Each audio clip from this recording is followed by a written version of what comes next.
రక్షణ లేకుండా, కండోమ్ లేకుండా సెక్సువల్ యాక్ట్లో పాల్గొన్నప్పుడు ఎందుకన్నా మంచిది చేసుకుందాము అన్న ఇదిని స్పృహని కలిగించుతూ ఉన్నారు అన్నమాట. ఎందుకంటే 72,000 మంది కాలేజీ యూత్కి హెచ్ఐవి పాజిటివ్ రావడం అనేది చాలా పెద్ద విషయం. దేశంలోనే మనకు మొత్తంగా 9 రాష్ట్రాల్లో 74% హెచ్ఐవి 9 రాష్ట్రాల్లో ఉంది. అందులో నెంబర్ 1 మన ఆంధ్రప్రదేశే. ఆంధ్రప్రదేశ్లో దాదాపు 3 లక్షల కేసులు ఉన్నాయి. అక్కడ కూడా కాలేజీ యూత్లో ఎక్కువగా ఉన్నాయి. మామూలుగా మనకి ప్రెజెన్స్లో ఎక్కువ ఉంటాయి. అంటే మేల్ జరిగే చోట హోమోసెక్సువల్ అంటారు. హోమోసెక్సువల్ జరిగే చోట ఎక్కువగా కనబడతాయి. హాస్టల్స్లో, తర్వాత ప్రెజెన్స్లో, ఆర్ఫనేజెస్లో, జువెనైల్ హోమ్స్లో, వీటిలో ఎక్కువగా ఈ కేసులు వస్తున్నట్టుగా చెప్తున్నారు. అట్లాగే ఓవరాల్గా అయితే దేశవ్యాప్తంగా లేదా కర్ణాటకలో ప్రత్యేకంగా హెటరో నుంచే వస్తుంది. మన ఈ 9 రాష్ట్రాలు చూస్తే ఫస్ట్ వచ్చి మహారాష్ట్ర, దాని తర్వాత ఆంధ్రప్రదేశ్, మూడవది కర్ణాటక. దేశంలోనే 3వ ప్లేస్లో కర్ణాటక ఉంది. తర్వాత 4వ ప్లేస్లో ఉత్తరప్రదేశ్, 5వ ప్లేస్లో తమిళనాడు, 6వ ప్లేస్లో మన తెలంగాణ ఉంది, 7వ ప్లేస్లో బీహార్ ఉంది, 8 గుజరాత్, 9 పంజాబ్. ఈ 9 రాష్ట్రాల్లోనే మొత్తం 74% ఎయిడ్స్ కేసులు ఈ 9 రాష్ట్రాల్లోనే దేశంలో ఉన్నాయన్నమాట. అంటే ఇవి వెరీ ఇంపార్టెంట్.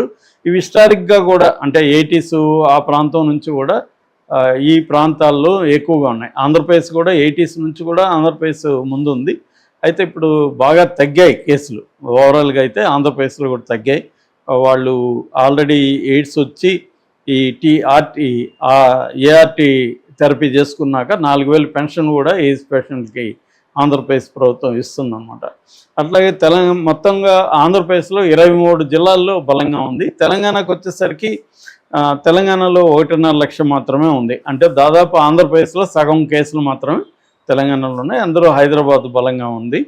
సో తెలంగాణలో 19 జిల్లాల్లో టోటల్గా ఇక్కడ ఉందన్నమాట.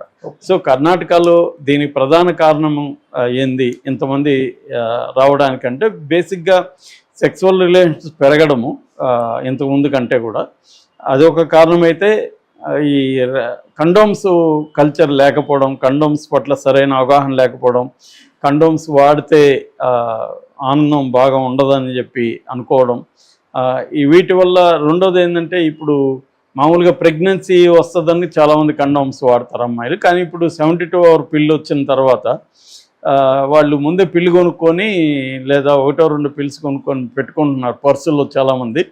సో పెట్టుకొని ఎవరితో కలిసినా వాళ్ళు తర్వాత పిల్లు వేసుకోవడం, ఆ ప్రమాదం ఉండదు కాబట్టి కండోమ్ వాడట్లేదు. ఇంతకుముందు అయితే కండోమ్ ఒకటే ప్రెగ్నెన్సీకి కాంట్రాసెప్చువల్గా పనిచేసేది. ఇవాళ ఈ పిల్లు వచ్చిన తర్వాత అబ్బాయిలు కూడా పర్సులో పెట్టుకొని, ఈ అఫైర్లు ఉన్న అబ్బాయిలు ఎప్పుడు అవసరం వస్తుందో తెలియదని అవగానే వాళ్ళకి ఒక పిల్లు ఇచ్చేస్తున్నారు. సో వాళ్ళు కూడా పిల్లు వేసుకుంటున్నారు. ఇలాగా చాలా వరకు కండోమ్ వాడడం అనేది తగ్గిపోయింది. దాన్ని ఇప్పుడు పెంచడం, అవేర్నెస్ పెంచడం, కాలేజీల్లో ఇవన్నీ చేయడానికి కోసం కర్ణాటక ప్రభుత్వం చర్యలు తీసుకుంటుంది. ఇది మంచిదే, చర్చ జరగడం అనేది మంచిదే. ఎందుకంటే చాలామందికి ట్యాబుగా ఉంటుంది. ఎయిడ్స్ అనేది కూడా one of the diseases like any other disease. నిజానికి అది ప్రాణాంతకమైనది కూడా ఏం కాదు ఇవాళ.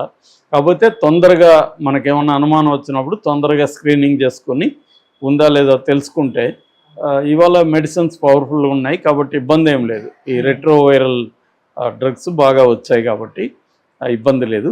దీనికి సంబంధించి ఏంటంటే ఇక్కడ కూడా ఎవరికైనా అలాంటి అనుమానాలు ఉన్నప్పుడు ఖచ్చితంగా వెళ్ళి టెస్ట్ చేసుకోవాల్సిన అవసరం అయితే ఉంది. ఇది ఇప్పుడు కర్ణాటకలో 18 ఏళ్ళ నుంచి 25 ఏళ్ళ లోపల ఏజ్ గ్రూప్లో 72,000 మంది కాలేజీ స్టూడెంట్స్కి ఎయిడ్స్ ఉంది అనే వార్త ఒక సంచలనంగా మారింది.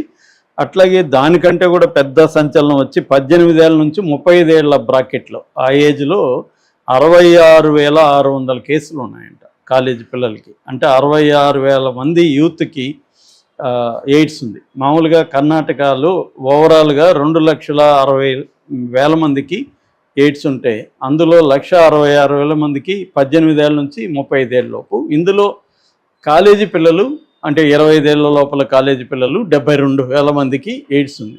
ఇదేంది, టెస్ట్ చేసుకున్న వాళ్ళకి కూడా ఒక 60,000 నుంచి 70,000 మంది వరకు ఉండే అవకాశం ఉందని చెప్తున్నారు. సో ఇది బయట పెట్టింది ఎవరంటే Karnataka state AIDS prevention society అని ఉంది. ఆ సొసైటీ డైరెక్టర్ పద్మా బసవంతప్ప ఆమె మీడియాతో మాట్లాడారు. సో దీనికి సంబంధించి ఇప్పుడు కర్ణాటకలో నాకో అని ఉంటుంది, నేషనల్ ఎయిడ్స్ కంట్రోల్ ఆర్గనైజేషన్. ఇది దేశవ్యాప్తంగా పనిచేస్తుంది. వీళ్ళు కూడా రంగంలో దిగారు. ఇప్పుడు వీళ్ళు కొన్ని విశ్వేశ్వరయ్య ఇన్స్టిట్యూట్ ఆఫ్ టెక్నాలజీ వీళ్ళందరూ కలిసి ఒక ప్రోగ్రామ్ని ఏర్పాటు చేశారు. అదేంటంటే ఇంటిగ్రేటెడ్ హెల్త్ స్క్రీనింగ్ అనమాట. క్యాంప్స్ నడపడం, కాలేజీలో స్క్రీనింగ్ జరపడం, అట్లాగే రెడ్ రిబ్బన్ సొసైటీలు అని పెట్టడం. అంటే కాలేజీలో పిల్లలు ఎయిడ్స్ ఉందా లేదని టెస్ట్ చేసుకోవడం అంటే వాళ్ళకి ఇన్సల్ట్గా ఫీల్ అవుతారు. మామూలుగా ఎయిడ్స్ అంటేనే ఇప్పటికి కూడా ఒక ట్యాబు. ఎయిడ్స్ అంటే వాళ్ళని దూరంగా ఉంచడం అవన్నీ ఇప్పటికి కూడా మనం చూస్తున్నాం. సో మిగతా జబ్బుల్లాగా అన్ని క్యాన్సర్ వచ్చినా, హార్ట్ ప్రాబ్లమ్స్ వచ్చినా ఎవరు వాళ్ళని విచిత్రంగా చూడడము, హీనంగా చూడడం ఉండదు. ఎయిడ్స్ అంటే వాళ్ళని ఒక అంటరాని లేదా కుష్టు వ్యాధి ఒకప్పుడు చూసేవాళ్ళు, అలాగా ఉంటుంది అనమాట. అందుకని ఈ కాలేజీలో వాలంటరీగా ఎవరు రావట్లేదు. కానీ ఈ రూల్ ప్రకారం వాలంటరీగా కోర్స్ చేయకూడదు. అందరికీ టెస్టులు పెట్టడం అలాంటివి చేయట్లేదు ఇప్పటికి కూడా. అది కూడా ఆలోచిస్తుంది ప్రభుత్వం. కంపల్సరీ కాలేజీల్లో ప్రతి ఒక్కరూ హెల్త్ స్క్రీనింగ్ చేసుకోవాలి, అందులో భాగంగా హెచ్ఐవి టెస్ట్ కూడా చేసుకోవాలి అనేది పెడితే మంచిదేమో. ఎందుకంటే ఇంత యూత్లో ఇలాగా ఉంటే వీళ్ళు మళ్ళీ స్ప్రెడ్ చేస్తారు కదా. ఎందుకంటే వీళ్ళు యాక్టివ్ సెక్సువల్ పార్టిసిపెంట్స్గా ఉంటారు. మనకి ఇప్పుడు తెలిసి ఈ మధ్యకాలంలో వీళ్ళు కూడా డిగ్రీ అండ్ ఇంజనీరింగ్ కాలేజ్ వాళ్ళే ఎక్కువ ఉన్నారనమాట. 90% డిగ్రీ స్టూడెంట్స్, ఎక్కువ ఇంజనీరింగ్. మామూలుగా ఇంజనీరింగ్ కాలేజీలో ఎక్కువ రొమాన్స్లు, లవ్లు, రొమాన్స్లు అక్కడ ఎక్కువ ప్రొఫెషనల్ కాలేజెస్లో జరుగుతాయి. వాళ్ళకి అది మామూలుగా కూడా ఉంటుంది అనమాట. అంటే ఇంతకుముందు అంటే లవ్ అంటే కనీసం దాని ప్లాటోనిక్ లవ్లు అనేవి ఉండేవి, అంటే లేకుండా ప్యూర్ ప్రేమ. మన సినిమాలు కూడా ఆ టైంలో అలాంటి ప్రేమ సినిమాలు ఉండేవి. ఇవాళ ఏమంటే ప్రేమ కంటే కూడా అనేది ఇంపార్టెంట్గా మారిపోయింది. ఎందుకంటే ఇప్పుడున్న మీడియా ఎక్స్పోజరు, ఒకప్పుడు ఒక 20-30 ఏళ్ళకు ముందు ఇంత పోర్ను వ్యవహారం లేదు. అప్పుడు పోర్ను దొరకాలంటే చాలా కష్టంగా ఉండేది. ఎవడో ఎక్కడో ఒక VHS క్యాసెట్ ఉందంటే వాడి దగ్గరికి వెళ్ళి వాడిని బతిమలాడి తెచ్చుకొని దాన్ని మళ్ళీ మనకి గీతాంజలిలో అనుకుంటా చూపించారు. అది మణిరత్నం సినిమాలో వాళ్ళు రహస్యంగా ఒక ఇది పెట్టుకొని VHS ప్లేయర్ పెట్టుకొని దాంట్లో వేసుకొని చూసుకోవాలి. అది రెంట్కి తెచ్చుకొని ఇలాగుండేది. ఇవాళ ఏముంది, ఫోన్లోనే కొన్ని వందల వేల సైట్లు వచ్చేసాయి అనమాట. సో పిల్లలకు కూడా ఇండియాలో 80% పాపులేషన్కి స్మార్ట్ ఫోన్లు వచ్చేసాయి. అందువల్ల ఇది మేజర్ సమస్య. ఇవన్నీ చూస్తున్న వాళ్ళు గమ్మన ఉండరు కదా. అమ్మాయిలైనా అబ్బాయిలైనా అఫైర్లు పెట్టుకోవడానికి ట్రై చేస్తారు. సో అఫైర్లు అనేవి పెరుగుతున్నట్టుగా మనకు కనపడుతుంది. దీంట్లో ఏంటంటే సేఫ్టీ మెథడ్స్ ఫాలో కాకుండా, ఒకప్పుడు అంటే గట్టిగా ఈ కండోములు వాడండి అనే ప్రచారం ఉండేది. ఈ మధ్య అది కూడా తగ్గిపోయింది. ఎందుకంటే ఎయిడ్స్ అనేది జనరల్గానే గతంతో పోలిస్తే తగ్గింది, కేసులుగానే తగ్గింది. రెండోది దానికి బెటర్ మెడిసిన్ వచ్చింది. ఇంతకుముందు ఎయిడ్స్ వస్తే బతకడం కష్టమయ్యేది, ఇవాళ అదేం లేదు. కాకపోతే అర్లీగా స్క్రీనింగ్ చేసుకొని అర్లీగా కానీ తెలిస్తే ట్రీట్మెంట్ పెద్ద విషయం కాదు. దానికి సంబంధించి యాంటీ రెట్రోవైరల్ థెరపీ అంటారు, ఆర్ట్ అంటారు, ART. ఈ ART అనేది వెరీ ఇంపార్టెంట్ అనమాట. ART చేస్తారు. సో అలాగే ఇప్పుడు కర్ణాటక కాలేజెస్లో ఈ స్క్రీనింగ్లు పెడుతున్నారు. ఇక్కడ కూడా అనానిమస్గా, అంటే యాప్ల్లో ఉంటారు, యాప్ల్లో నమోదు చేసుకోవచ్చు. ఆ నమోదు చేసుకున్న వాళ్ళ పేర్లు కానీ ఏమి బయట పెట్టకుండా రహస్యంగా చేస్తారన్నమాట. అలాగా రహస్య స్క్రీనింగ్కి విద్యార్థుల్ని ప్రోత్సహించడం కోసం చేస్తున్నారు. అంటే ఎవరైనా వీళ్ళు సెక్సువల్గా పాల్గొన్నప్పుడు, అంటే ఇవి లేకుండా, రక్షణ లేకుండా, కండోమ్ లేకుండా సెక్సువల్ యాక్ట్లో పాల్గొన్నప్పుడు ఎందుకన్నా మంచిది చేసుకుందాము అన్న ఇదిని స్పృహని కలిగించుతూ ఉన్నారన్నమాట. ఎందుకంటే 72,000 మంది కాలేజీ యూత్కి HIV పాజిటివ్ రావడం అనేది చాలా పెద్ద విషయం. దేశంలోనే మనకు మొత్తంగా 9 రాష్ట్రాల్లో 74% HIV 9 రాష్ట్రాల్లో ఉంది. అందులో నెంబర్ 1 మన ఆంధ్రప్రదేశే. ఆంధ్రప్రదేశ్లో దాదాపు 3 లక్షల కేసులు ఉన్నాయి.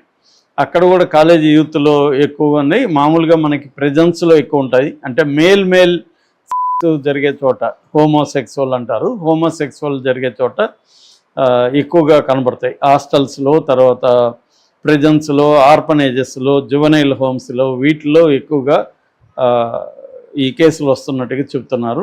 అట్లాగే ఓవరాల్గా అయితే దేశవ్యాప్తంగా లేదా కర్ణాటకలో ప్రత్యేకంగా హెట్రో నుంచే వస్తుంది.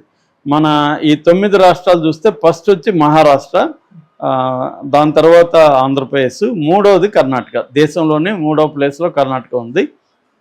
తర్వాత 4వ ప్లేస్లో ఉత్తరప్రదేశ్, 5వ ప్లేస్లో తమిళనాడు, 6వ ప్లేస్లో మన తెలంగాణ ఉంది, 7వ ప్లేస్లో బీహార్ ఉంది, 8 గుజరాత్, 9 పంజాబ్. ఈ 9 రాష్ట్రాల్లోనే మొత్తం 74% ఎయిడ్స్ కేసులు ఈ 9 రాష్ట్రాల్లోనే దేశంలో ఉన్నాయన్నమాట. అంటే ఇవి వెరీ ఇంపార్టెంట్.